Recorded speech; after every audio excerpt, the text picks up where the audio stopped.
పాలు, పెరుగు మంచివే తీసుకోవడంలో. కానీ కొంతమందిలో పాల పదార్థాలు పడని వాళ్ళలో, పడుకునే ముందు పాలు తాగిన వాళ్ళలో రాత్రంతా ఈ ఇండైజెషన్ లాంటిది రావడం వలన డిస్టర్బ్డ్ స్లీప్ ఉండడము, కడుపు ఉబ్బరంగా ఉండడము, గ్యాస్ బాగా నిండిపోవడము, బాగా ఫ్లాటిలెన్స్ అనేది రావడం వలన డిస్టర్బ్డ్ స్లీప్ అనేది ఉంటూ ఉంటుంది.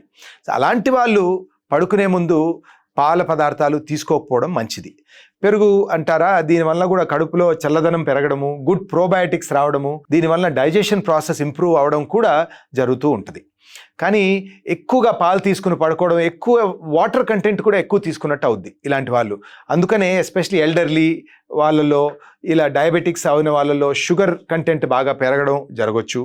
విపరీతంగా రాత్రిపూట ఎక్కువ పాలు కానీ నీరు తాగి కానీ పడుకునే ముందే తాగి పడుకున్న వాళ్ళలో రిపీటెడ్గా యూరినేషన్, మూత్రం రిపీటెడ్గా రావడము, దీనివల్ల లేవడము, డిస్టర్బ్డ్ స్లీప్ ఉండడం కూడా కామన్గా చూస్తూ ఉంటాం. సో ఏదైనా పడని వాళ్ళు తీసుకోకపోవడం మంచిది. దీనివల్ల ఇష్యూస్ లేవు నాకు అంటే పడుకునే ఒక 1 hour ముందు అలా తీసుకుని పడుకోవడం ఈజ్ నాట్ అన్ ఇష్యూ. మీరు తీసుకునే అదే మందులు, అదే నాణ్యమైన మందులు మెడ్ ప్లస్ బ్రాండ్స్ పై సగం ధరకే.